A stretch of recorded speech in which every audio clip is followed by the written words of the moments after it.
Hello, mga kamaster, maraming salamat po sa lahat ng tumatangkilik ng ang tagapagtanggol, Diyos ng Digmaan. Paki-follow and subscribe mga master para sa mga susunod pang mga kabanata. Ang tagapagtanggol Kabanata 851. Wesley. Galit na galit si Michael nang marinig niya ang komento ni Wesley. Michael, natatakot ako na talagang nagkamali ka sa paghawak ng bagay sa ganitong paraan. Oo, mali si Emma na pinanganak siya noon, but still, apo mo siya. Paano mo siya hahayaang mamuhay ng mag-isa sa labas at malabel bilang isang bastard ng iba? Naiwang nakatulala si Michael sa mukha ni Wesley na tulala. Kasabay nito, alam niya na ang mga Jones sa Cheshire ay nakakuha ng mataas na kamay sa pamamagitan ng pagtuklas sa pag-iral ni Levi. Sa tingin ko papayagan mo ang bata na dumalo sa darating na hapunan ng anibersaryo. Bilang kahalili, maaari mo siyang patayin bago iyon at magpapanggap akong wala akong alam tungkol sa kanya. Sinadya ni Wesley na magalit sa kanya. Walang ibang pagpipilian si Michael kundi kilalanin ang pagkakakilanlan ni Levi. As his may apo, syempre dadalo siya sa anniversary dinner. Sa katunayan, gusto ko siyang tumira ng mag-isa sa labas para mas maging matigas siya at maging independent. Naunawaan niya na kapag tumanggi siyang aminin ang katotohanan ng apo niya si Levi, agad itong isisiwalat ni Wesley sa publiko sa pamamagitan ng media.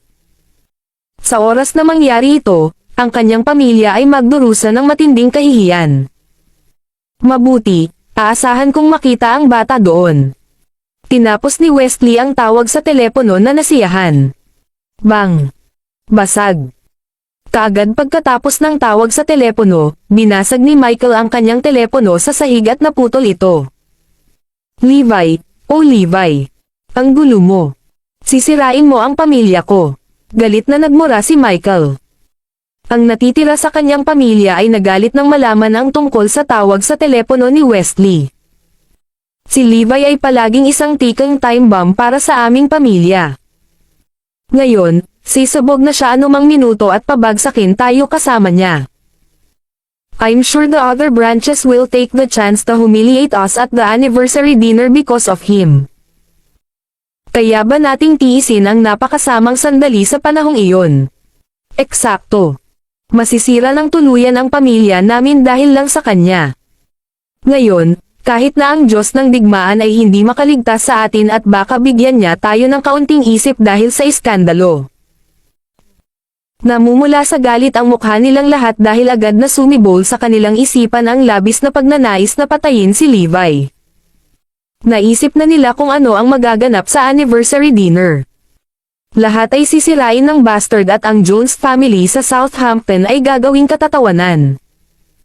Nagalit si Michael, hindi ko talaga maisip kung paano nalaman ng mga nasa Cheshire ang pagkakakilanlan ni Levi. Lolo, sinabihan ako ng isa sa mga tauhan ko na may lihim na pagkikita si Levi kay Travis mula sa Cheshire kanina. I bet matagal na silang nakikipag-ugnayan, sabi ni Tyler. Dagdag pa niya, nagiging malinaw na sa akin ang mga bagay-bagay ngayon.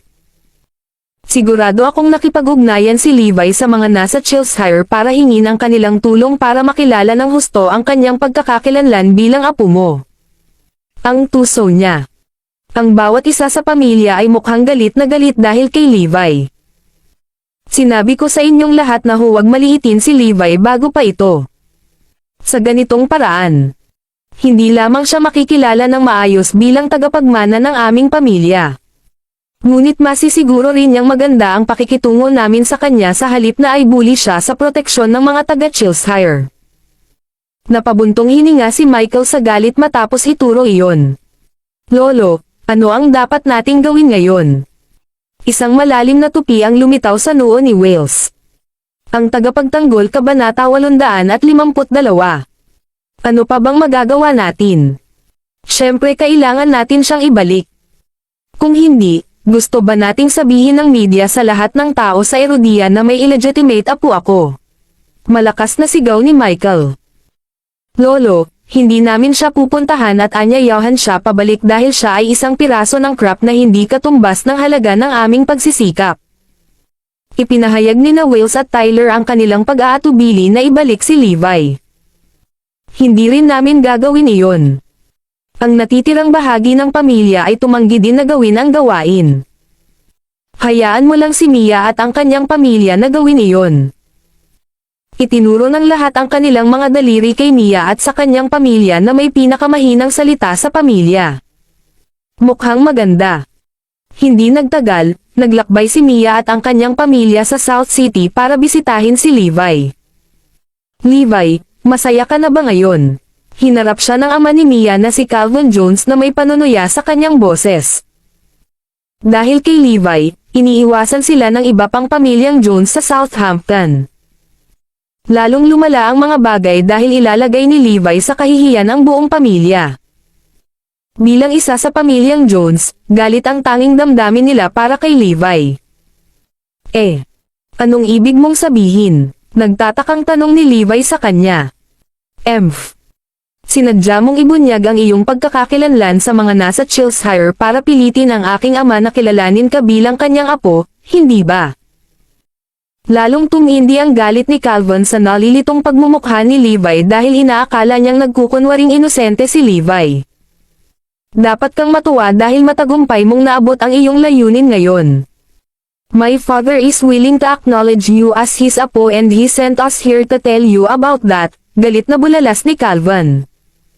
Haha, tumawa si Levi. Baka gusto siyang kilalanin ni Michael ngunit hindi mutual ang intensyon. Ano ang impyerno ay tungkol sa lahat ng ito? Bumalik ka sa amin ngayon kung gusto mo o dapat kang magpakita sa anniversary dinner makalipas ang 5 araw. Tumahol si Calvin. Sige.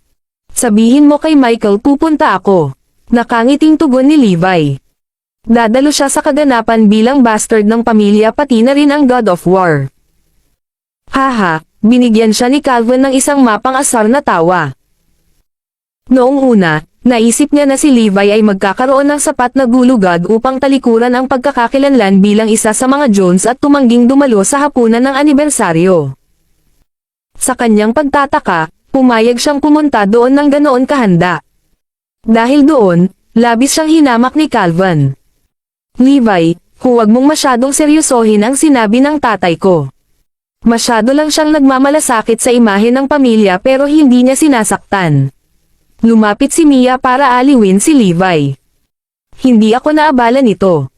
Medyo nagustuhan ni Levi ang kanyang nakababatang kapatid na si Mia. Mia, anong sinasabi mo sa kanya? Bumalik ka na dito. Mas mabuting layuan mo siya sa hinaharap. Kahit na siya ay naging isa sa atin sa hinaharap, dapat mong pigilin ang pagiging malapit sa kanya dahil ang dugo na dumadaloy sa kanya ay hindi kasing marangal tulad ng sa atin. Ilalagay mo ang sarili mo sa kahihiyan kapag nakita kang nakikipag-hangout sa kanya. Mahigpit na babala ni Calvin sa kanya. Bilang mga banal na mananampalataya na ang mga tao ay nahahati sa iba't ibang uri. Itinuring ng lahat sa pamilyang Jones si Levi bilang isa na kabilang sa mababang uri habang lahat sila ay kabilang sa mas mataas na uri. Dad, anong kalokohan ang sinasabi mo? Isa rin sa atin si Levi. Umikot si Mia para sigawan si Levi. Levi, hihintayin kita sa anniversary dinner. Great, pupunta ako dyan. Ang tagapagtanggol Kabanata 853. Ang pagpupulong ng anibersaryo ng pamilya Jones ay na-advertise ng maayos na kahit si Zoe ay alam ito. Pupunta ka ba dyan? Hinanap niya si Levi at tinanong ito. Sa katunayan, lalo siyang na-curious na makita kung paano niya iniisip ang kaganapan. Sa pagkakaalam niya noon tungkol sa kanya. Hindi niya gugustuhing sayangin ang kanyang oras sa pagdalo sa kaganapan at hindi rin niya gugustuhing tanggapin ang pagkakakilanlan bilang isa sa mga miyembro ng pamilyang Jones. Nakatitig sa kanya na may pananabik na halata sa kanyang mga mata, same time siyang umaasa na marinig ang sagot na gusto niya mula sa kanya. Pupunta ako doon dahil inimbitahan nila ako, walang pakialam na sagot ni Levi. Ano? Sa sandaling iyon, ang mga mata ni Zoe ay napuno ng labis na pagkabigo dahil hindi na si Levi ang matayog na tao na nag-iisip na siya ay higit na mataas sa lahat ng tao sa mundo. Ang pumalit dito ay isang kaluluwang handang makipagkompromiso para sa ilang makamundong pakinabang. Hindi ito ang bersyon niya na gusto niyang makita. Nakangiting tinanong siya ni Levi, gusto mo bang sumama sa akin? Nais niyang dalhin siya roon upang makita kung paano siya sisikat at iwanan ang pamilya Jones na nakatulala dahil sa kanyang kaluwalhatian. Sa kanyang pagkadismaya, tiyak na tinanggihan siya ni Zoe. Hindi ako pupunta. Maaari kang dumalo sa kaganapan ng mag-isa. Sa kanyang opinyon, lubos na nakakahiya para kay Levi na tanggapin ang pagkakakilanlan bilang isa sa mga Jones. Bukod pa riyan, talagang nabigla siya sa biglaang pagbabago ng ugali nito dahil sinabi nito sa kanya na hindi niya sila papansinin habang buhay. Si Iris, na nagkataong dumaan, ay napansin ang galit sa mukha ni Zoe. Dahil sa curiosity, nagtanong siya, Zoe, anong problema? Sinabi lang ni Levi na dadalo siya sa anniversary meeting ng pamilya Jones. Sama ng loob na ungol ni Zoe. May mali ba dyan? Iris, by attending their anniversary it shows that he's going to yield to them. Sa sandaling tanggapin niya ang pagkakakilanlan bilang isa sa kanila, mawawala ang kanyang gulugad at mapapahiya ang kanyang sarili. Hindi mo ba siya kinasusuklaman dahil ginawa niya rin ang mga bagay na iyon bago ito? Natatarantang tanong ni Zoe. Nag-aalangan na napatigil si Iris dahil hindi niya alam kung paano sasagutin si Zoe. Noon, talagang kinasusuklaman niya ang katotohanang nagawa ni Levi ang mga bagay sa pamamagitan ng paggamit ng koneksyon nito sa mga Jones dahil wala siyang ideya kung sino talaga siya noong panahong iyon. Ngunit ngayon, alam niyang si Levi ang may-ari ng Morris Group na malinaw na hindi nangangailangan ng tulong mula sa mga Jones. Zoe, ang mga bagay ay hindi kung paano mo maiisip ang mga ito. Baka nandoon si Levi para ipakita ang lakas niya, nakangisi na mungkahi ni Iris. Sinaman siya ng tingin ni Zoe at sumagot, ipakita ang kanyang lakas. Sino siya para magpakitang gilas sa harap ng mga Jones? Isa sila sa mga maharlikang pamilya sa Southampton. Siguro. Iris, tama na. Napakalinaw na nawala si Levi sa kanyang gulugad sa pamamagitan ng pagpapasya na sumuko sa mga Joneses. Hindi ako makapaniwala na dadalo pa rin siya sa kanilang anibersaryo pagkatapos ng matinding pangbuli sa kanya. Panagway pa ni Zoe, siguro dahil napakaganda ng pag-unlad ng career ko lately kaya gusto niyang maging mas mahusay para maging maganda siya para maging partner ko. Oo, tama siya. Magiging sapat na siya o maging napakahusay para sa akin kapag tinanggap niya ang pagkakakilanlan bilang isa sa mga Jones. Gayunpaman, hindi ko maiwasang tignan siya kapag binigay niya ang kanyang gulugad ng ganoon. Mas gugustuhin kong ipaglaban niya ang kanyang karera sa kanyang sariling pagsisikap. Kahit na ang kanyang tagumpay ay maaaring hindi masyadong malaki, ito pa rin ang magiging bunga ng kanyang pagsisikap. Ang tagapagtanggol Kabanata 854. Nang makita kung paano hindi gaanong naintindihan ni Zoe si Levi. Sabik na sabik si Iris kaya nakaramdam siya ng matinding pagnanais na sabihin sa kanya na si Levi talaga ang may-ari ng Morris Group at kahit lahat ng pag-aari niya ay ibinigay niya. Hindi siya nawawalan ng gulugad ngunit sa halip, siya ay naging mas malakas at mas malakas kaysa 6 na taon na ang nakalipas. Gayunpaman, napigilan niya ang pananabik nang maalala niya ang sinabi ni Levi sa kanya noon. Habang nagrereklamo si Zoe ay nagsimulang tumulo ang mga luha niya. Ang tingin ba niya sa akin ay isang vain girl? Walang pagkakaiba sa akin kung isa siya sa mga miyembro ng pamilyang Jones o hindi. Iris consoled, Zoe, I think you really should believe in him. Dahil napakatalino na niya 6 na taon na ang nakakaraan, naniniwala ako na hindi na siya magiging masyadong masama ngayon. Nararamdaman ko na naging mas malakas siya pagkatapos dumaan sa mga mapanghamong panahon sa nakalipas na 6 na taon. Umiling si Zoe at iginiit, I can't see that, Iris. Wala akong makitang pag-asa sa kanya lalo na nang magsimula siyang makipag-ugnayan sa mga Jones. Ginagamit niya ang kanyang koneksyon sa kanila para ayusin ng madalas ang mga bagay-bagay at unti-unti siyang mawawalan ng gana na lumaban ng husto dahil masyado na siyang nakasanayan na gawin ang Mga bagay sa madaling paraan. Nagmamadaling sinabi ni Iris, Zoe, please give him more time and I'm sure mapapatunayan niya ang kanyang talento sa lahat sa lalong madaling panahon. Halimbawa, sa tingin ko ay papatunayan niya ito sa iyo sa seremonya ng kasal sa pamamagitan ng pagtiyak na alam ng lahat na ikaw ang pinakakagalang-galang na babae sa buong mundo. Maaari lamang niyang ihayag ang oras kung kailan darating ang isang pagbabago upang magkaroon ng pag-asa si Zoe sa mga bagay-bagay. Haha, isang matamis na ngiti ang isinalubong sa kanya ni Zoe. Malamang biro lang ang tingin niya sa sinabi niya.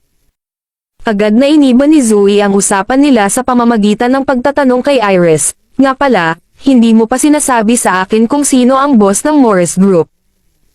Sa tuwing sinusubukan kitang tanungin, lagi mo akong binibigyan ng malabong sagot. Natigilan ang ekspresyon ni Iris nang marinig ang tanong nito. Kasalanan ni Levi ang lahat kung bakit siya nalagay sa ganitong kaguluhan. Kinailangan pa ba niyang pumunta ng ganito para lang mabunyag ang pagkatao niya kay Zoe? Nako, walang kwentang sabihin sa iyo yan dahil hindi mo naman siya kilala. Walang choice si Iris kundi ang sumagot ng ganoon. Mukhang hindi siya magandang lalaki kaya hindi ka interesado sa kanya. Sa sobrang kaiganhawahan ni Iris, nagpa siya si Zoe na pagtawanan ito sa halip na ituloy. Sa isang kisap mata, dumating na ang araw ng anibersaryo ng pamilya Jones. Bilang venue ng kaganapan, ang lumang manor ng Joneses sa Southampton ay pinalamutian ng husto upang ang kaganapan ay isang masigla at masayang isa. Ang dalawang gilid ng kalsada patungo sa mansyon ay pinalamutian ng malalaking pulang parol at mga watawat ng pamilya na lumilipad kasabay ng hangin.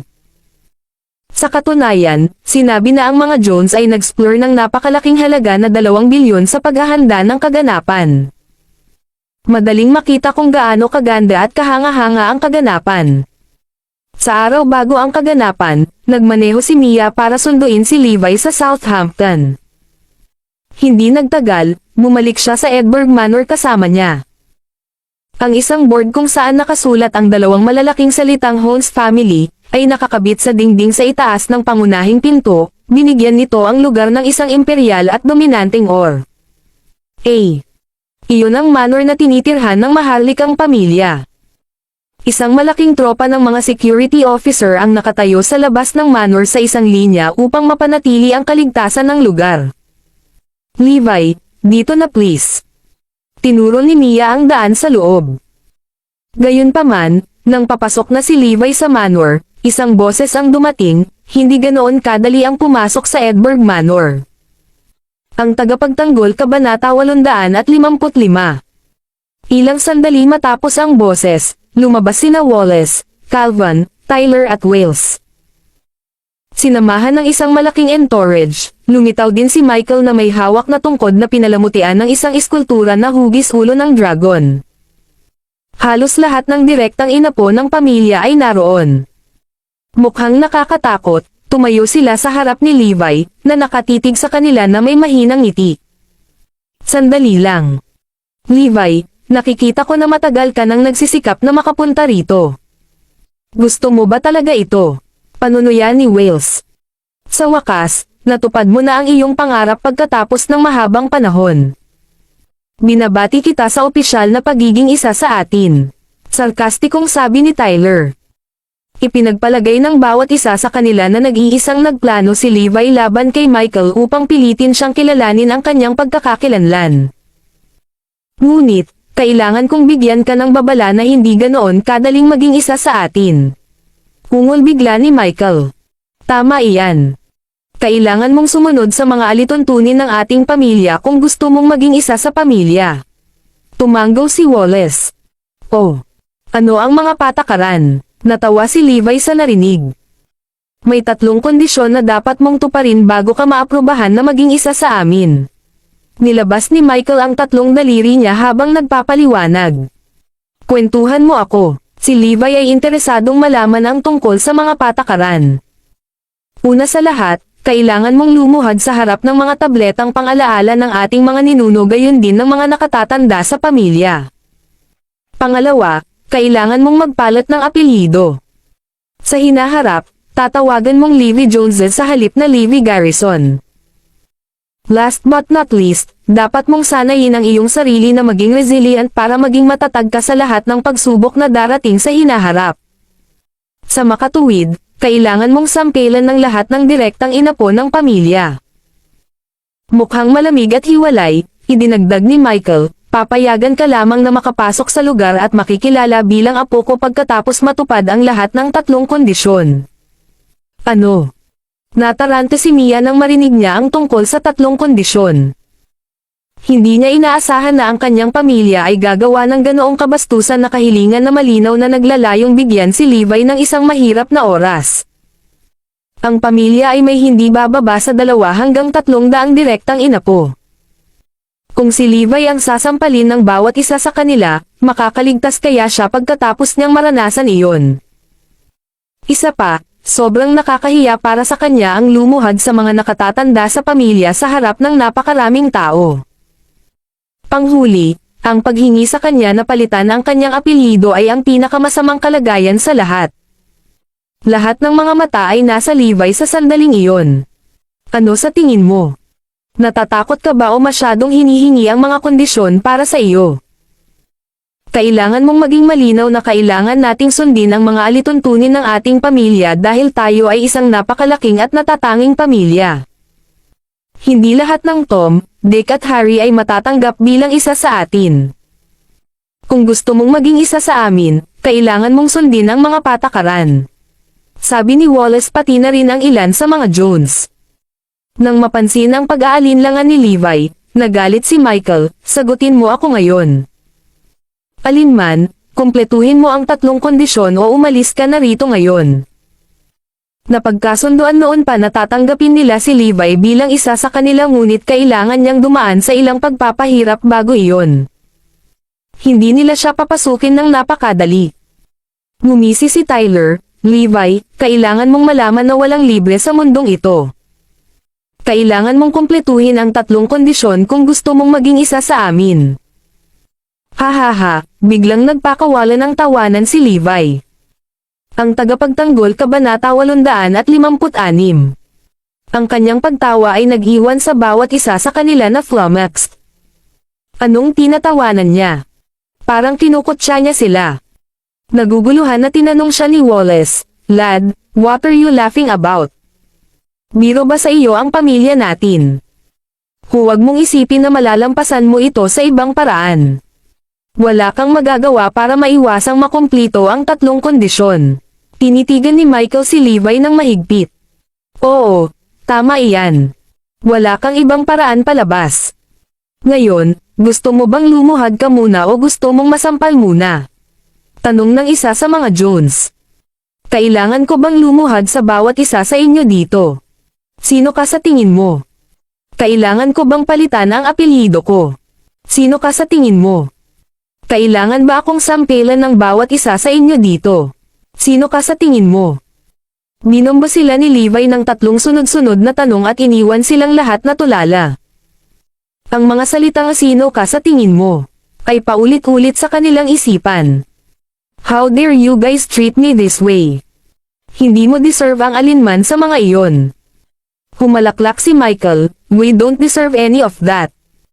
Isa kami sa mga maharlikang pamilya at isang malakas na presensya sa Southampton sa loob ng maraming siglo. Nagmamay-ari kami ng ilang daang bilyong halaga ng mga aset at mayroon kaming mga ari-arian sa buong mundo. Hindi lang iyon, ngunit mayroon din tayong saganang talento sa hukbo, sa gobyerno pati na sa mundo ng negosyo. Ang aming pamilya ay may napakaraming merito at tagumpay na wala akong oras upang ilista ang lahat para sa iyo. How dare you say na hindi namin deserve ang respeto mo? Nakatitig mismo sa mga mata ni Michael, tumanggo si Levi, sa tingin mo ba deserve mo ito? Maaari kong sirain kaagad ang bawat isa sa inyo sa pamamagitan lamang ng pagbibigay ng utos.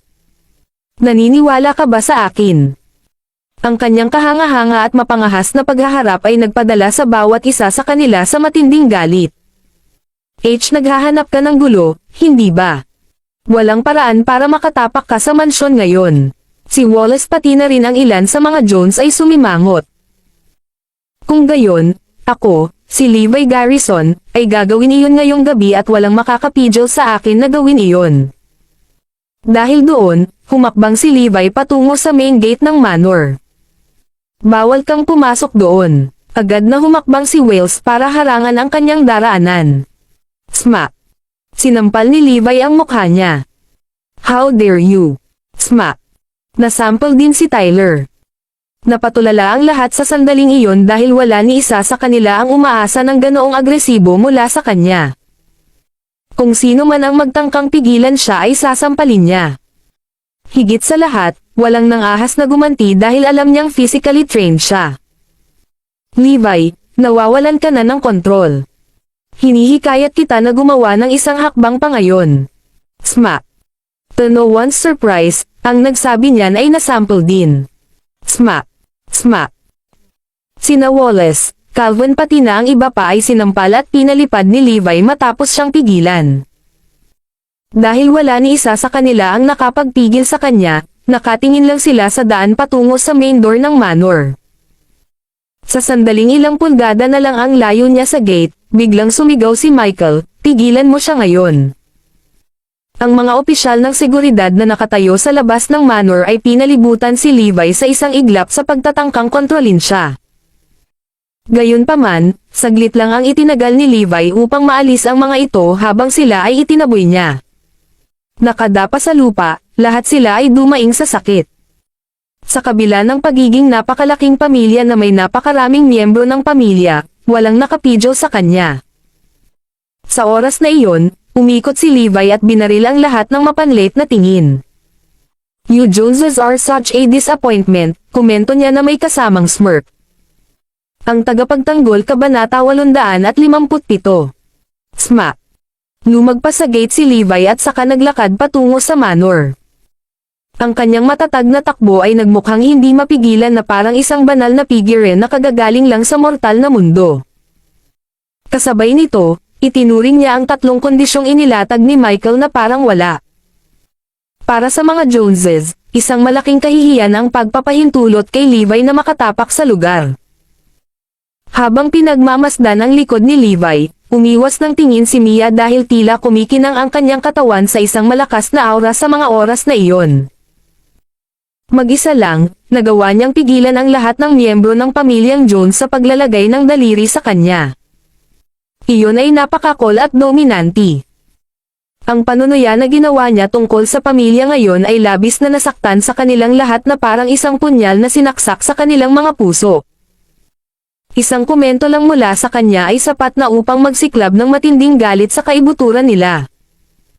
Sa galit, kumulog si Michael, "Anino, itapon mo siya sa mansyon ngayon." Si Shadow, na nakatayo sa tabi ni Michael, ay hindi gumagalaw sa kabila ng utos. Walang paraan na nang-ahas siyang gawin ang utos ni Michael. Dahil si Levi ay ang Diyos ng digmaan, alam ni Shadow na hindi siya katugma para sa kanya.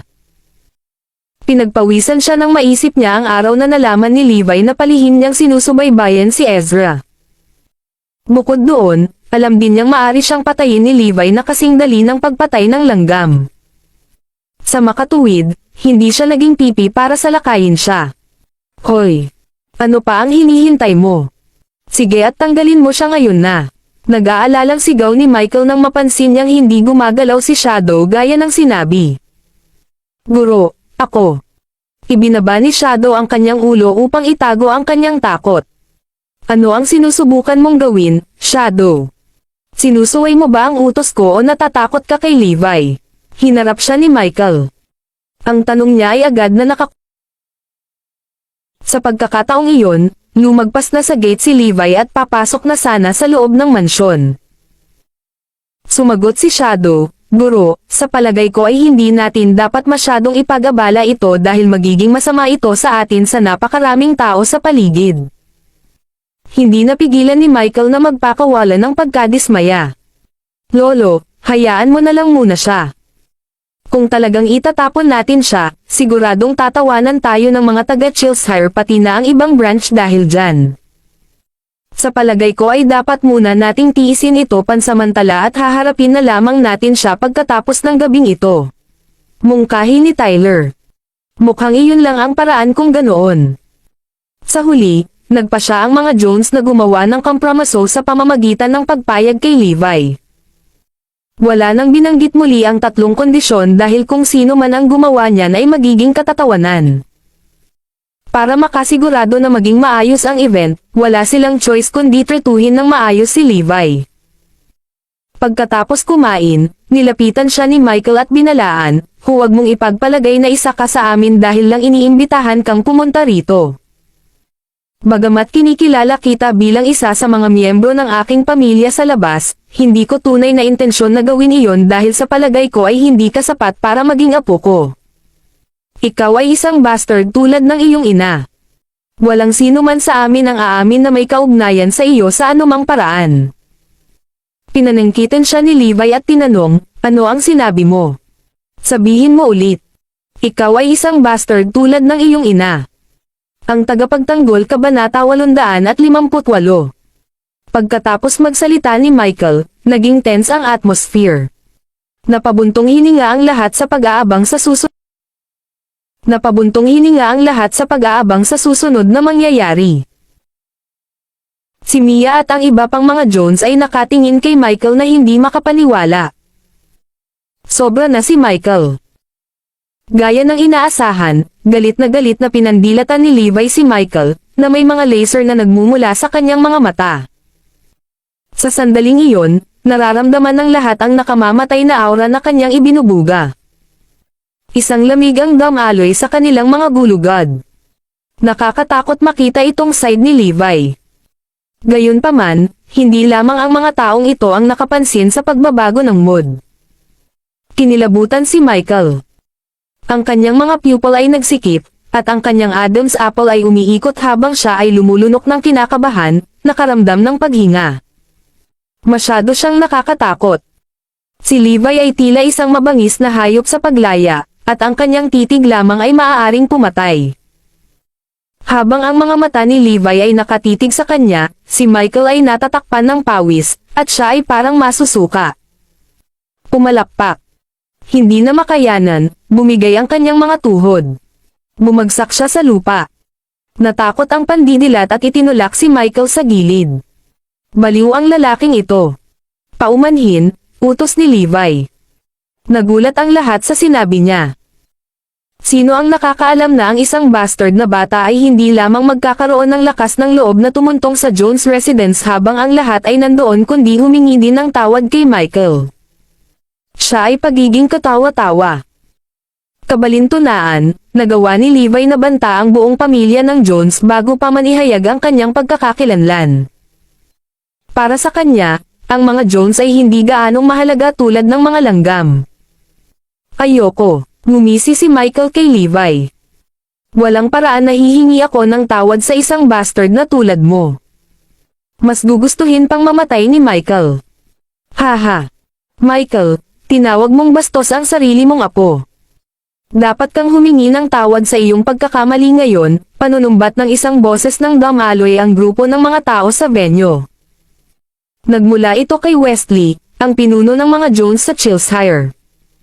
"Ikaw, Piff." Nag-aapoy sa galit si Michael. Nako, nakita ni Wesley ang iskandalo. Nakakatawa. Kung mas kinakatakutan ko ang isang bagay, mas malamang na mangyari ito. Lahat ito ay kasalanan ni Levi. Eksakto. Michael, ikaw ang may kasalanan sa pagkakataong ito. Dapat kang humingi ng tawad sa bastard. I mean ang bata, panunuyan ni Wesley. Dumating ang grupong ito ng mga tao para panoorin ang pamilya ni Michael na gumawa ng kalokohan. Mas gusto nilang makita ang pinuno ng mga Jones sa Southampton na humihingi ng tawad kay Levi. Hindi sila nagdamdam kay Levi, isang bastard na bata. Gayunpaman, inaasahan nilang makita si Michael na maging isang katatawanan. Samantala, nabasa ni Levi ang kanilang intensyon mula sa kanilang mga ekspresyon, at mabilis siyang sumigaw, hindi lang siya ang kailangang humingi ng tawad. Ikaw din. Ang tagapagtanggol Kabanata 859. Ang kanyang mga salita ay tumama sa lahat na parang isang toneladang ladrilyo. Lahat ng mga Jones ay natulala. Hindi inaasahan ni Wesley at ng iba pa niyang pamilya na ididirekta din ni Levi ang kanyang galit sa kanila. Sa tingin mo ba hindi ko masasabi kung ano ang iniisip mo?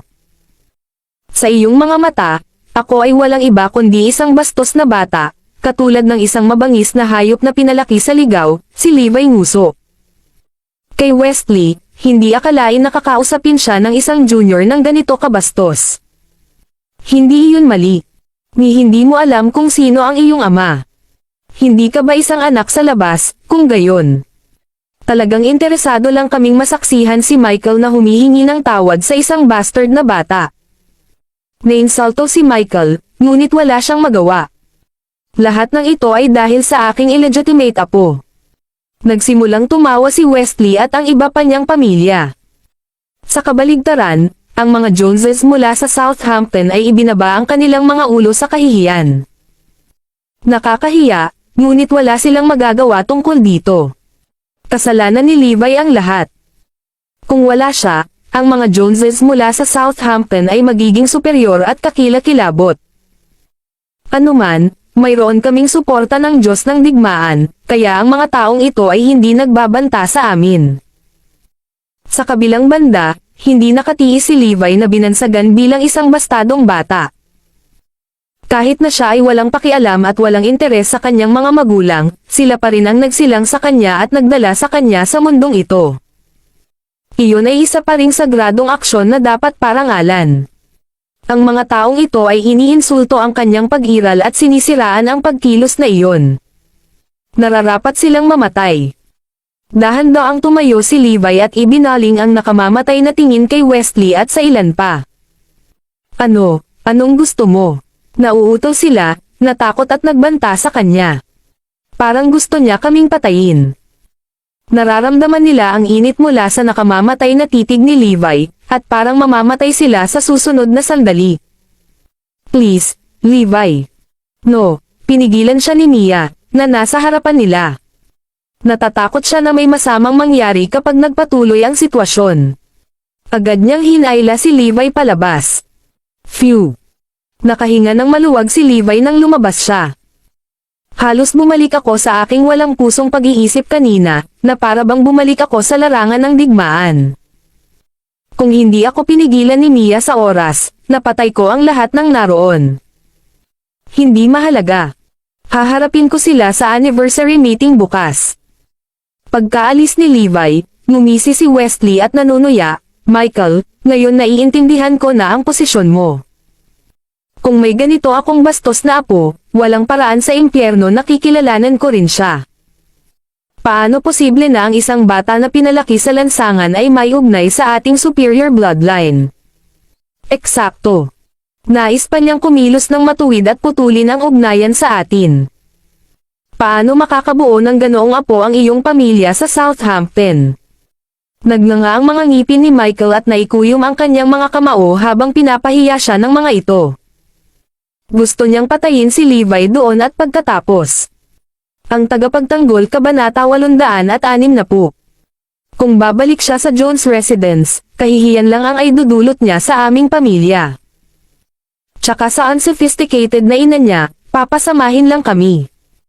Ang dalawang kaiyahiyang individual na ito ay nagdulot ng labis na kahihiyan sa aming pamilya. Higit pa rito, ito ay simula pa lamang. Sa pagpupulong bukas, daan-daang Joneses mula sa Erodia ang dadalo, at malamang nahaharapin natin ang pinakapahiya noon. Baka malunod pa tayo sa laway ng mga may sasabihin tungkol dito. Tiyak na iyon ang magiging pinaka-nakakahiya na sitwasyon sa kasaysayan ng mga Jones mula sa Southampton. Gayunpaman, maaari lamang tayong mag-isip ng mga paraan upang may salba ang nawala sa atin ngayon. Oh yes, nakumpirma na ba natin ang pagdalo ng lahat ng ating mga bisita? Tanong ni Michael kay Wallace. Yes, we have, agad na sagot ni Wallace. Paano si Anson? Anong oras siya darating? Pare, alas 9 ng umaga darating si Anson. Yun ang pinakamaagang makakarating siya, tugon ni Wallace. Tyler, paano ang Diyos ng digmaan? Nilingan ni Michael si Tyler. Nagtanong ako, at si Mike, ang pinuno ng komandante, ay sumagot na ang Diyos ng digmaan ay nakarating sa Southampton. Ito ay isang sorpresa sa pamilya Jones. Kung ang Diyos ng digmaan ay dumating dito isang araw ng maaga, dapat niyang seryosohin ang kanilang pagpupulong sa anibersaryo. Sa wakas ay mapangiti na ang mga Jones. Kailangan nating ilihim ang kanyang pagdalo. Bukas na lang namin ihahayag para matikman ni Wesley and Rest kung gaano kami kalakas, pagmamalaki ni Michael. With that said, nasaan na siya? May inayos ba tayo para sa kanya? Tuwang-tuwang sumagot si Tyler, sinabi niya na ayos lang at naroon siya bukas. Pagkatapos ay naayos na. Lahat, maghanda para salubungin siya. Ang reputasyon ng aming pamilya ay aasa sa presensya ng Diyos ng digmaan. Nailarawan na ni Michael ang gulat ng mga mukha sa iba pang mga mukha ni Jones. Samantala, bumulong si Levi kay Mia. Mia, pakisamahan mo ako. Masyadong nakakasawa ang pagstay ko dito. Natatakot siya na baka sumiklab ang intensyon niyang pumatay kung mananatili pa siya rito. Wala namang magandang maidudulot sa kanya kung pumatay siya ng tao. Well, coincidentally, I have a gathering with few other friends. Levi, pwede kang sumama. Oo naman. Tara na. Hindi nagtagal, nakarating sila sa isang marangyang restaurant na may live music. Mayroong ilang mga dayuhan na tumutugtog ng jazz, na nagtatakda ng medyo sentimental na mood. Mia, tumingin ka dito. May biglang sumigaw. Sa di kalayuan, nakita nila ang isang grupo ng mga kabataang nakasuot ng formal na binubuo ng 3 lalaki at 2 babae. Sa kanilang hitsura, masasabi ng sino man na sila ay mga anak mayaman. Inakay ni Mia si Levi papunta sa table nila. Mia, akala ko wala kang oras para pumunta. Hindi ba kailangan mong maghanda para sa anniversary meeting bukas? Tanong ng isang babae.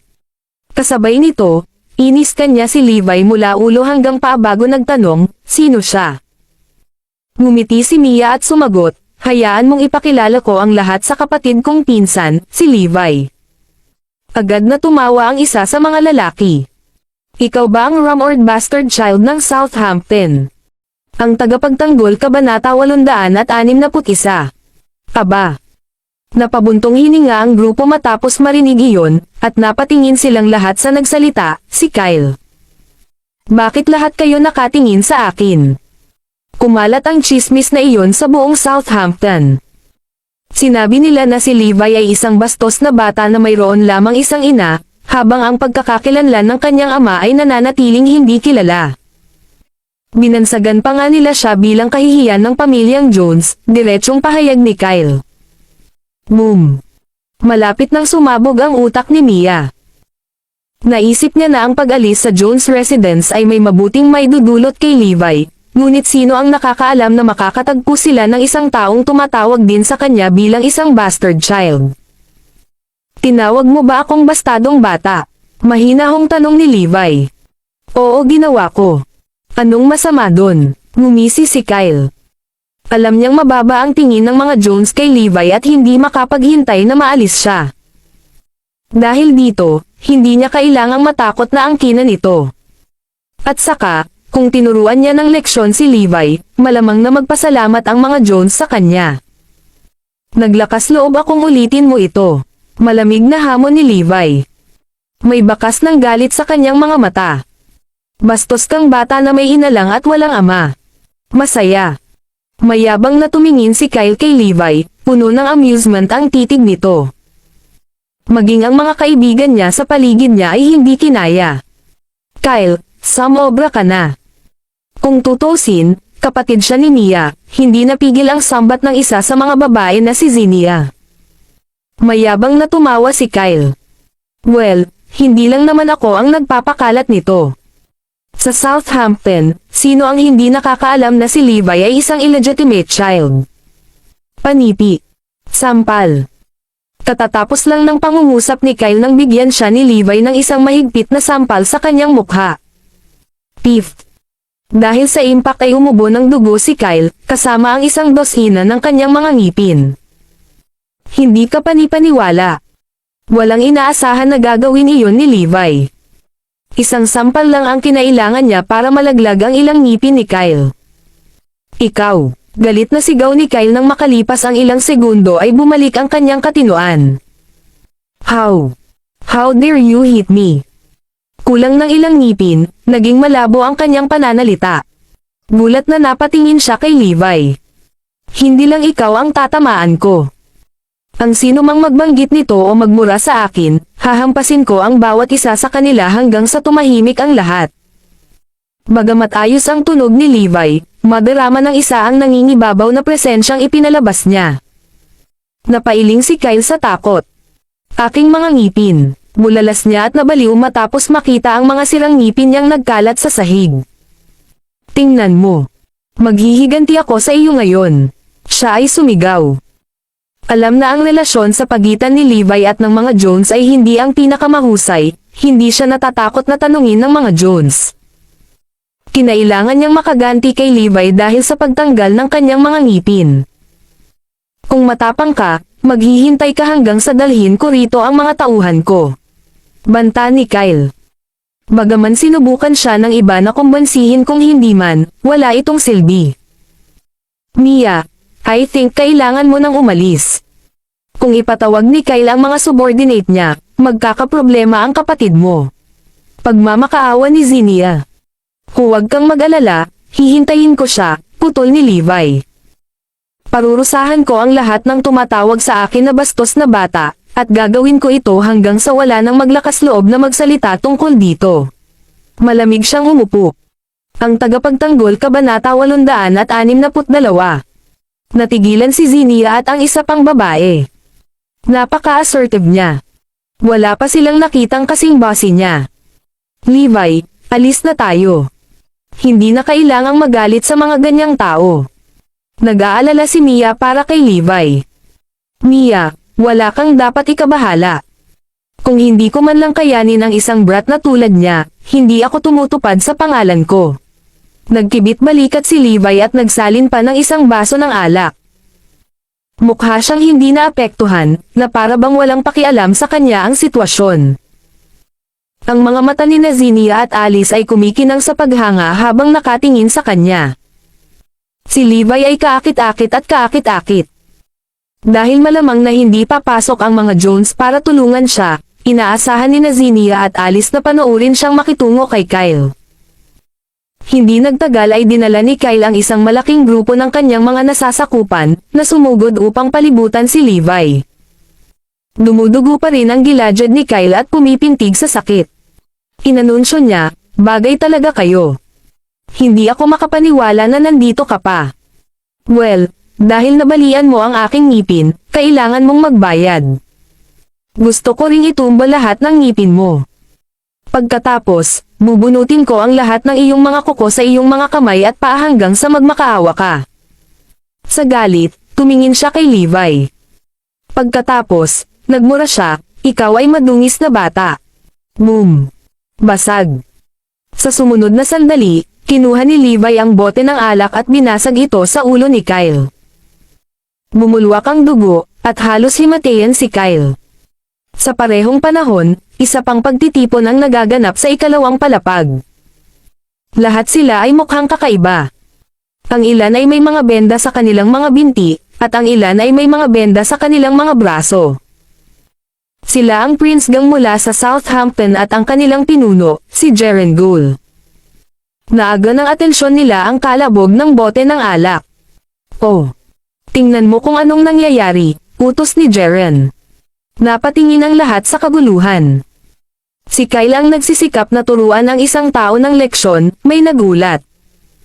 Napasulyap si Jeren sa eksena at nakita ang isang pamilyar na figure. Agad namang nanlaki ang mga mata niya at napatayo. Iyon ang pinuno ng Southampton, si Levi Garrison. Nagulat si Jeren. Namulat ang lahat. Siya talaga si Levi, leader nila. Ano ba?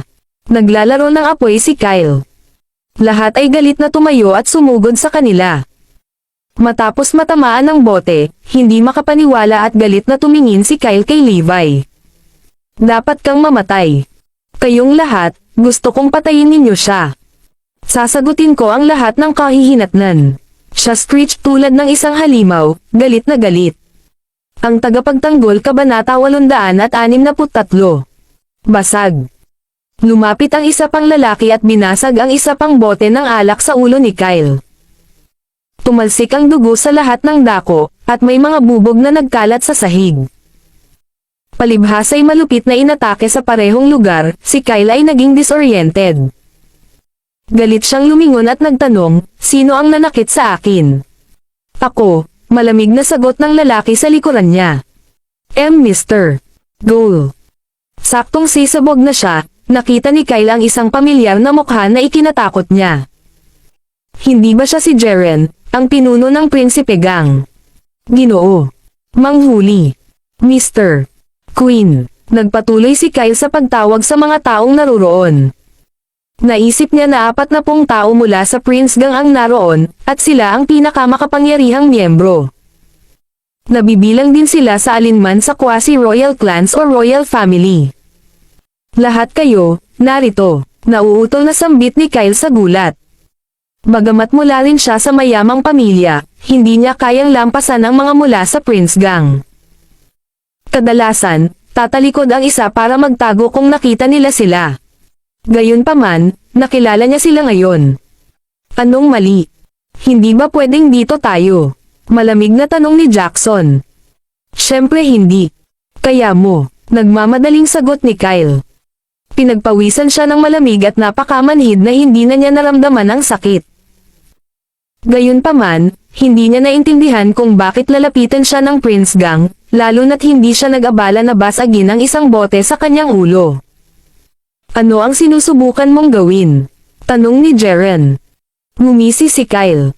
Sir, may tinuturuan po akong leksyon. Siya ang bastard child mula sa pamilyang Jones, si Levi. Ang lakas ng loob niyang saktan ako. Habang nagsasalita siya, tinuro niya si Levi. Si Jeren at ang iba pang Prince Gang ay humakbang pasulong at lumuhad sa harap ni Levi. Sabay-sabay silang sumigaw, pagbati, guro. Lahat ng mula sa Prince Gang, maging ang mga hindi kilalang tao, ay bumati kay Levi bilang kanilang Panginoon. Nakakaalarma ang sitwasyon. Natarante silang lahat sina Zinnia, Alice, Mia at Kyle. Ano ang nangyayari? Paano naging master ng Prince Gang ang bastard child mula sa pamilya Jones? Nanaginip ba tayo? Mamuka ang bibig ni Mia habang sinusubukang dugtungan ang lahat. Hindi nakakagulat na si Levi ay nangahas na hamanin ang mga Jones. Ito ay dahil may kakayahan siyang gawin ito. Kahit ang Prince Gang ay tinatawag siyang master. Sa kabilang banda, tumanggi si Kyle na bilhin ito. Akala niya ay nagkakamali si Jeren at ang iba pa. Sir, ano pong nangyayari sa inyong lahat? Isa siyang illegitimate child mula sa pamilya Jones. Bakit mo siya tinatawag na master? Napagkamalan mo ba siyang iba? Tanong ni Kyle habang nanlalaki ang mga mata. Agad siyang tinapunan ni Jeren ng matalim na titig. Bang! Pinalipad niya si Kyle gamit ang isang sipa. Ang tagapagtanggol Kabanata 864. Boom! Boom! Boom! Nabangga si Kyle sa ilang mesa bago siya bumagsak sa lupa. Napuno ng dugo ang kanyang bibig, at pakiramdam niya ay mamamatay siya sa sipa ni Jeren. Papatayin ko ang iyong buong pamilya kung tatawagan mong bastos na bata ang aming amo, itingal ni Jeren. Oo. Sasagutin ng Prince Gang ang sino mang may masamang sasabihin tungkol sa ating Panginoon. Isa-isang tumunog ang iba pang miyembro. Boom. Ang maikling ilang pangungusap ay nagulat sa lahat sa restaurant. Pinagtibay nila ang pagkakakilanlan ni Levi bilang pinuno ng Prinsipe Gang. Bakit paano? Bumagsak sa lupa, nagpumiglas si Kyle na bumangon. Malapit na siyang mabaliw sa kaalaman. Truth to be told, hindi lang siya ang master ng Prince Gang kundi ang pinuno din ng daang kilalang pamilya sa Southampton. Ang mga salita ni Jeren ay kasing talas ng kutsilyo, at nagulat muli ang lahat. Nanginginig sa takot, napaluhod din ang mga nasasakupan ni Kyle. Sinabi ko sa kanya na matatalo ko ang lahat ng tumatawag sa akin na isang bastard na bata. At gagawin ko ito sa buong Southampton hanggang sa walang sino mang maglakas loob na banggitin ito muli, Mahinahong sabi ni Levi. Naiintindihan. Gagawin ko agad. Hahanapin ko ang lahat ng nangahas na magsalita ng masama tungkol sa iyo, at isa-isa kong sasalubungin sila. Si Kyle naman, tapos na ang pamilya mo. Natural, tinawag ni Jaren ang mga shot. Ilang saglit pa ay pinalayas na nila si Kyle at ang kanyang mga subordinate sa restaurant, at tuluyan na itong tumahimik. Huwag kang mag-alala, maaari mong ipagpatuloy ang iyong gabi. Sa wakas ay napapabayaan na ng lahat ang kanilang mga bantay pagkatapos magsalita ni Levi. Nagtataka namang napatingin sa kanya sina Zinnia at Alice. Mukha siyang gentleman, pero halimaw sa loob. How charming. Palihim nilang tinanong si Mia, may asawa na ba si Levi? Hindi pa, pero malapit na siya. Dahil hindi siya kasal, nangangahulugan ito na mayroon pa kaming pagkakataon. Noong gabing iyon, tinanggihan ni Levi ang imbitasyon ng dalawang babae sa kanilang mga tahanan at bumalik sa Jones residence kasama si Mia. Natapos na ng mag-asawang Jones ang paghahanda at handa na sila para sa pagsisimula ng pulong ng anibersaryo. Lahat ay hindi nasisiyahan sa pagbabalik ni Levi. Levi, bakit ka lumabas? Hindi mo ba alam na kilala ka ng buong Southampton bilang bastos na bata? Masisira ang reputasyon ng pamilya ko dahil sa iyo. Ungol ni Tyler. Sa ngayon, alam ng lahat sa Southampton na si Michael ay may iligal na apo. Ang balita ay kumakalat na parang apoy, at lahat ay kinukutsa ang mga Jones. Ang lahat ng ito ay dahil sa presensya ni Levi. Sa makatuwid, ang mga Jones ay galit na galit sa kanya at gusto siyang mawala sa paningin. Naisipan pa nilang patayin siya. Nagkomento si Michael, dahil bahagi ka ng mga Joneses, magtatakda ako ng panuntunan para sa iyo, Levi. Ikukulong kita sa Jones residence magpakailanman. Mula ngayon, hindi ka na makakaalis sa lugar na ito. Ang tagapagtanggol Kabanata 865. Hindi na niya kayang pabayaan si Levi na gumala dahil alam ng lahat sa Southampton na isa ng bastard si Levi. Hanggat malaya siyang makagalaw, mananatili siyang kahihiyan sa pamilya Jones na nais nilang iwasan. Ang tanging plano nila ay pakulong si Levi ng permanente sa tirahan ng mga Jones at pigilan siyang lumabas. Bagamat alam ng mga tao na nakarating siya sa Jones residence, makakalimutan nila ang tungkol sa kanyang pag-iral hanggat hindi siya lumabas. Sa makatuwid, ang pinsala at epekto na idudulot niya sa mga Jones ay lubos na mababawasan. Natutunan ni Michael ang taktikang ito mula sa ibang tao.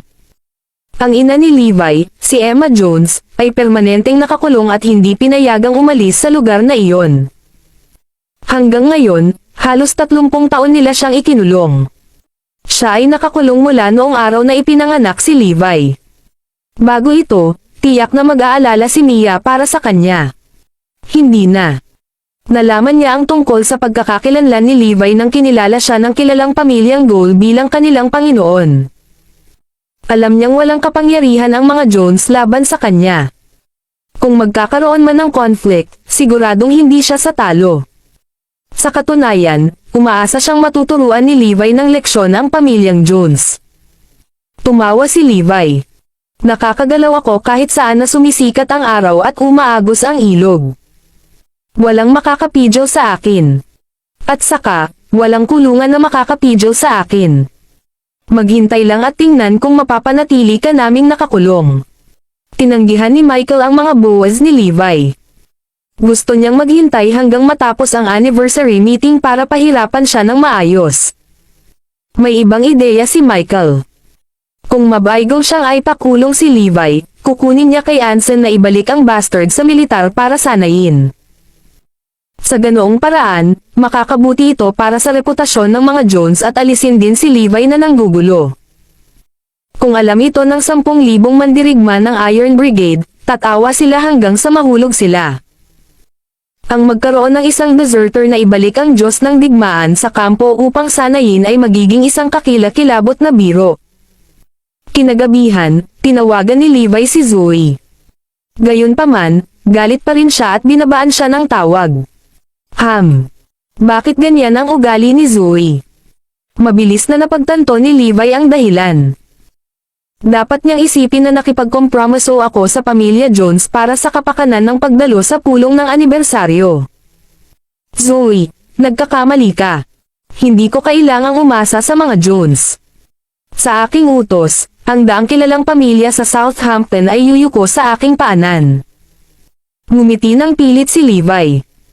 Hindi sila nag-usap buong gabi. Kinabukasan, nagsimula ang pagpupulong ng anibersaryo ng pamilya Jones na ginanap isang beses bawat dekada. Si Levi at ang mga Jones ay maagang dumating sa tahanan ng mga ninuno ng pamilya Jones. Ang mga miyembro ng pamilya mula sa buong Erudia at maging ang mga mula sa ibang bansa ay naruroon. Magsisimula na ang anniversary meeting. Ang tagapagtanggol Kabanata 866. Mamaya, huwag mong babarilan ang bibig mo. Mas mabuting manatili ka sa sulok na ito at tumahimik. Kusa namang lumapit si Michael para paalalahanan siya. Dahil hindi niya maitago ang relasyon nila ni Levi, wala siyang choice kundi kilalanin siya. Iyon lang ang magagawa ni Michael para pigilan siya sa kahihiyan ng ibang mga Jones. Ang looban sa loob ng kanilang ancestral home ay sapat na malaki upang mapaglagyan ng 1,000 tao. Kaya, ang mga kinatawan mula sa mga pamilyang Jones na nakabase sa buong mundo ay natipon doon. May upuan sa ancestral hall na nakalaan para sa ulo ng pamilya. Nakaupo dito ang isang matandang may puting buhok. Kasing payat siya ng patpat at para siyang mahuhulog anumang oras na umihip ang hangin. Gayunpaman, ang kanyang mga mata ay kumikinang sa enerhiya, at siya ay nasa mataas na espiritu. Naglabas siya ng nakakatakot na aura. Siya si Joey Jones. Sa 123 taong gulang, siya ang pinakamatandang miyembro ng pamilya sa Erudia. Siya ang pinakamatandang miyembro ng Jones Diasporic na pamilya at may awtoridad sa lahat ng individual na pamilyang Jones. May 4 pang upuan sa bawat gilid ng kanyang upuan kung saan nakaupo sina Michael, Wesley, at iba pa. Sila ang mga pinuno ng 8 pinakamakapangyarihang pamilyang Jones. Inilagay nila ang natitirang 1,000 kalahok ayon sa kanilang seniority. Kasama nila si Levi. Ngunit walang nakakakita sa kanya dahil inilagay siya sa isang liblib na sulok. Nakaupo sa upuan at hawak ang kanyang tungkod, napabulala si Joey, napakagandang tanawin. Lahat ng mga inapo natin ay malalakas at may kakayahan.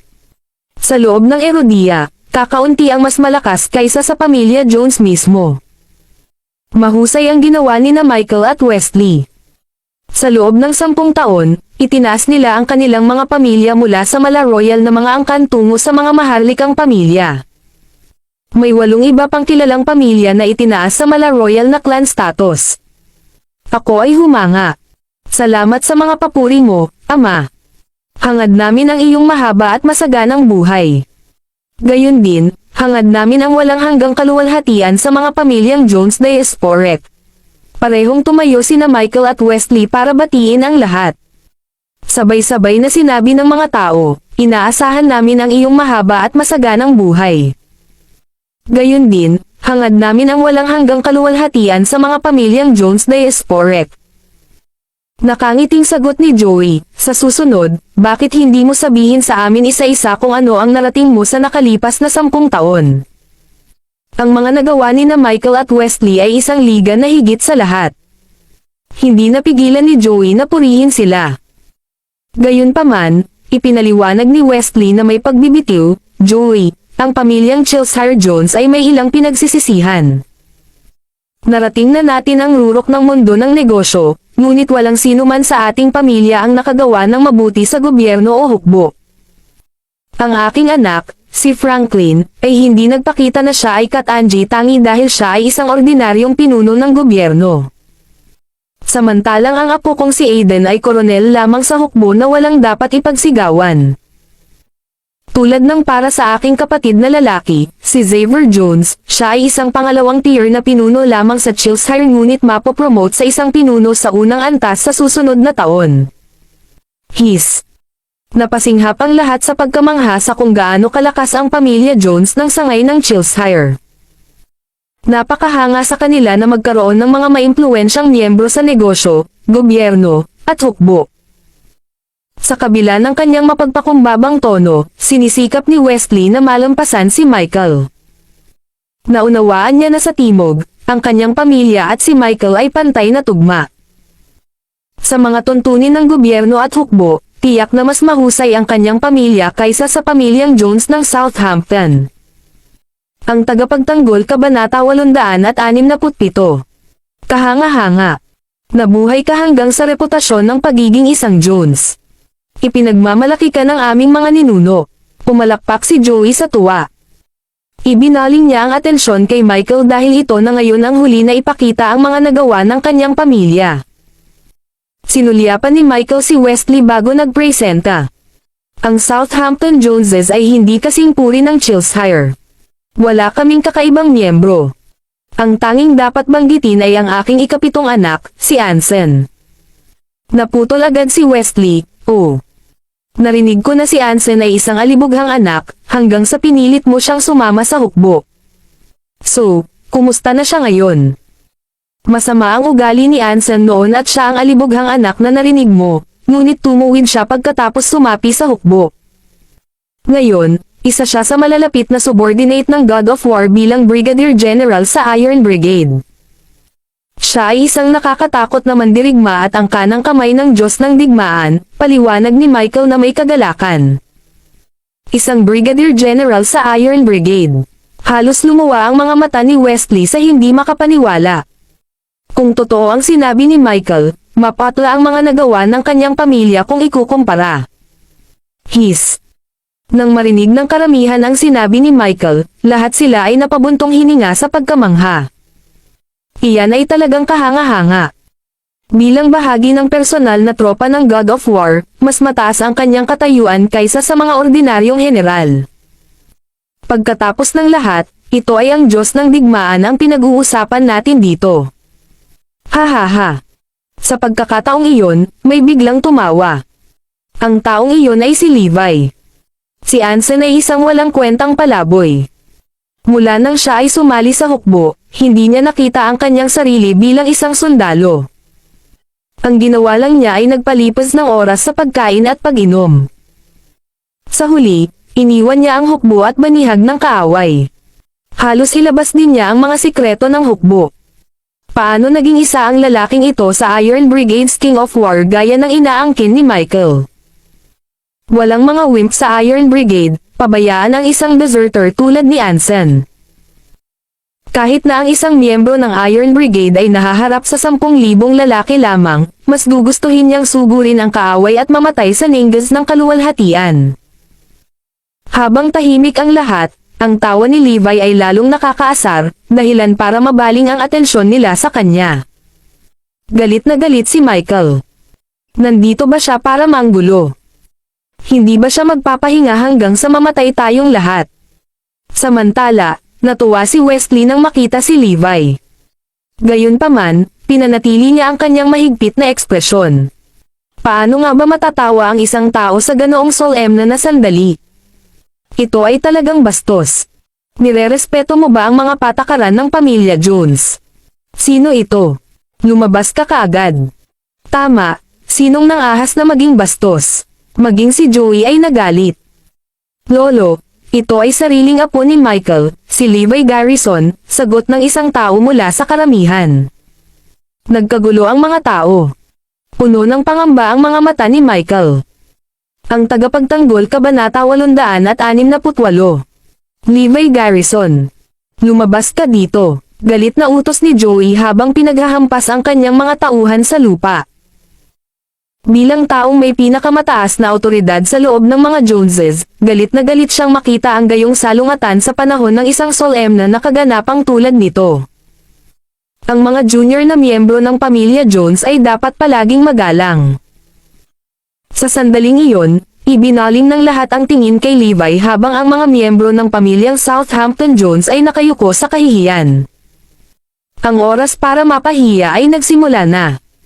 Lahat ng ito ay dahil kay Levi. Siya ang pinagmumulan ng ating kahihiyan. Gayunpaman, hindi kumilos si Levi sa kabila ng utos na gawin ito. Inilipat ni Joey ang matalim na tingin kay Levi. Kinakausap kita. Hindi mo ba ako naririnig?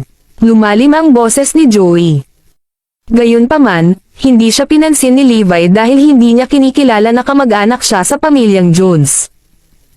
Gaano man kalaki ang awtoridad ni Joey bilang patriarch ng pamilyang Jones, wala siyang kapangyarihan kay Levi. Galit na galit si Joey kay Levi dahil hindi na naman siya pinansin. Kasabay nito, si Michael at ang iba pa ay parehong nagalit. Si Levi ay parang isang salot sa atin at patuloy na nagdudulot sa atin ng kahihiyan. Nilinggan ni Joey si Michael. Ganito ba ang pagtuturo mo sa apo mo? Ang magbingi-bingihan sa aking utos. Bingi ba talaga siya? Boom. Ang pamilya Jones ng Southampton ay nanginginig ng hindi mapigilan sa pagsaway ng patriarka. Levi. Hakbang pasulong. Sumigaw si Michael sa tuktok ng kanyang mga baga. Ang iba ay nagsimulang sumigaw, Levi Garrison, humakbang pasulong. Pero nakangiting tumanggi si Levi. Wala kang awtoridad na utusan ako. Napatingin sa kanya ang lahat ng hindi makapaniwala. Hindi ba ito katawa-tawa lamang na bastos? Paano siya magiging walang hiya sa harap ng buong Jones diasporic na pamilya? Wala siyang respeto kahit kanino. Michael, ang galing-galing mong apo, sambat ni Joey. Bago pa maipaliwanag ni Michael, sumingit si Wesley. Pare, base sa pagkakaalam ko, itong apo ni Michael ay naiwan sa lansangan mula pa noong bata pa siya. Lumaki siya sa isang ghetto at hindi sinasadyang nakakuha ng maraming masasamang ugali. Hindi niya karapat-dapat na damaloy sa kanya ang marangal na dugo ng pamilyang Jones. Tama iyan. Sa kabila ng pagkakaroon ng kalahati ng marangal na dugo ng pamilya Jones, siya ay isang kasuklam-suklam na tao sa kaibuturan. Paano makakadalo ang isang tulad niya sa pulong ng anibersaryo ng pamilya Jones? Paano siya papayagang tumayo sa Ancestral Hall? Isa siyang kahihiyan sa ating kadugo. Galit na reklamo ni Aidan. Nagdilim ang ekspresyon ni Levi at sumagot, Noble Bloodline. Kung ganoon, gusto kong makita kung gaano kamahal ang iyong dugo. Hayaan akong mag-extract upang suriin ang kulay nito. Naglakad siya papunta kay Aidan. Teka, anong ginagawa mo? Nagulat ang lahat dahil naging magulo ang eksena. Nang makita ni Michael na si Levi ay puno ng hangarin na pumatay, nagbitiw siya sa kanyang sarili upang mawalan ng pag-asa. Ang tagapagtanggol Kabanata 869. Kahit na matagal na niyang hindi kilala si Levi, batid niya pa rin kung gaano kalupit ang kanyang apo. Alam niyang walang pag-aalinlangan si Levi sa paglabas ng kanyang kutsilyo at pagkuha ng dugo kay Aidan. Kung maaakit sina Levi at Aidan sa isang salungatan, ang pamilya ng Southampton Jones ay gagawin para sa ang kahihiyang idinulot sa pamilya ay hindi kailanman maalis. Kabastusan. Ano ang sinusubukan mong gawin? Ramdam ni Aidan kung gaano kitikot si Levi habang siya ay likas na umatras ng ilang hakbang. Isa-isang binatikos ng mga tao si Levi, how dare you make trouble during such solemn na occasion? Galit na galit si Joey nang isaksak niya ang kanyang mga tauhan sa lupa ng malakas. Bakit may isang bastard sa loob ng kilalang pamilyang Jones? Hagulgol niya habang pinagmamasdan si Levi na papalapit kay Aidan. Tungkol saan ba ang kaguluhang ito? Sa sandaling iyon, isang boses ang umalangaw sa looban. Pumasok ang isang lalaking nakasuot ng military fatigues na may dalang green backpack. Oh, ito ang aking ikapitong anak. Bumalik na si Anson, sigaw ni Michael sa tuwa. Tuwang-tuwa sina Wallace, Calvin, at Tyler nang makita si Anson. Nagbalik ang pagmamalaki ng pamilya Jones. Siya ay isang tunay na hari ng digmaan. Siya rin ay miyembro ng Iron Brigade sa ilalim ng God of War. Nakatuon ang atensyon ng lahat kay Anson. Papa, bumalik ako, mulalas ni Anson. Magiliw na niyakap ni Michael ang anak habang sinusuri ito mula ulo hanggang paa. Pinili mo ang tamang oras para bumalik. Oh, anak, may mali ba sa uniform mo? Naguguluhan na tanong ni Michael. Napansin niyang walang anumang karatula ng militar sa uniforme ni Anson. Wala na ang armband at shoulder rank niya. Maging ang kanyang serial number at lahat ng iba pang insignia ay naiwang walang laman. Bilang isang deserter na halos naglabas ng mga lihim ng hukbo sa kalaban, siya ay hinubere ng lahat, walang naiwan sa kanyang uniforme. Nakatitig sa kanyang walang laman na uniforme, nagulat si Michael at ang lahat. Sa isip-isip nila, nakasuot daw si Anson ng uniforme ng isang brigadier general na may nag-iisang bituin sa balikat. Gayunpaman, hindi sila nakakita ng anumang bagay doon ay nabigo sa kanila. Nagsimula silang magduda sa pagkakakilanlan ni Anson. Anson, nasaan ang uniform mo? Hindi ka ba Brigadier General? Tanong ni Michael. Tungkol dyan, ang Iron Brigade ay may napakahigpit na mga tuntunin sa pagdidisiplina. Sa ganoong okasyon, hindi kami pinapayagang i-deck out ang aming mga uniforme sa buong kulay. Kailangang tanggalin ang lahat ng rank at insignias para manatiling low profile, paliwanag ni Anson nang hindi kumukumot. Hindi siya naglakas loob na sabihin sa kanyang ama ang totoo dahil sa takot na mabugbog siya hanggang mamatay. Oh, kaya ayon. Gaya nga ng sinabi ko. Napangiti si Michael. Bullshit, sinong nag-isip ng rule na yan? Bakit hindi ko alam ang tungkol dito? Biglang sumingit si Levi. Ang tagapagtanggol Kabanata 870. Si Levi ay hindi kailanman nagtakda ng gayong panuntunan sa brigada ng bakal. Sa katunayan, hinihikayat niya ang kanyang mga tauhan na isuot ang kanilang mga armband ng Iron Brigade kapag sila ay umuwi dahil ito ay isang prestihiyosong simbolo. Ang sinumang pamilya na may anak na lalaki na naglilingkod sa Iron Brigade ay makadarama ng labis na karangalan. Ibinalik sa kanya ng mga salita ni Levi ang atensyon ng lahat, pati na ang kay Anson. Ninitian niya si Levi, sino ka? Kilala ba kita? Miyembro ka ba ng Iron Brigade? Tanong ni Levi. Tama iyan. Brigadier General Anson Jones ng Iron Brigade sa iyong serbisyo, sagot ni Anson. Natuwa si Levi. Nasa Iron Brigade ka pero hindi mo pa alam kung sino ako. Maaaring hindi siya kilala ng mga sundalo mula sa ibang mga dibisyon, ngunit ang brigada ng bakal ay nasa ilalim ng kanyang personal na utos. Kilala siya ng bawat miyembro sa mukha. Imposibleng hindi siya makilala ng kanyang nasasakupan. Nangangahulugan lamang ito na hindi ka mula sa Iron Brigade. Hindi kita kilala. Nasa Iron Brigade ka rin ba? Natarante si Anson. Kung mabubunyag ang kanyang kasinungalingan, tiyak na paparusahan siya ni Michael ng matindi. Huwag kang makinig sa kalokohan niya. Anak siya ni Emma, si Levi Garrison, paalala ni Michael. Nang marinig iyon, nakahinga ng maluwag si Anson. Pinandilatan niya si Levi at sumigaw, galing ka ba sa Iron Brigade? Bakit kailangan kitang makilala? Sino ka sa tingin mo? Sumagot si Levi na may nakakaalam ng ngiti, kung talagang taga-Iron Brigade ka, tiyak na malalaman mo kung sino ako. Tay, ang taong ito ba ay bastos at walang paggalang sa lahat ng matatanda dito? Tinitigan ni Anson ng mga punyal si Levi. Huwag mo na lang siyang pansinin. Pumunta ka rito para batiin ang patriarch. Sumunod si Anson sa ama at lumapit kay Joey. Lolo, karangalan ko na makilala ka. Tumayo si Joey at emosyonal na tumingin kay Anson. Ang mga pamilyang Jones Diasporic sa wakas ay may miyembro na nagdudulot ng pinakamalaking karangalan sa pamilya. Paano kung ang isa ay napakayaman o kung ang kayamanan ng isa ay karibal ng mga bansa? Mapatla ito kung ihahambing sa iyong naabot. Ikaw ang kanang kamay ng God of War at isang sikat na general ng Iron Brigade. Ako ay lubos na ipinagmamalaki sa iyo. Tuwang-tuwa ang pamilya Southampton Jones nang marinig iyon.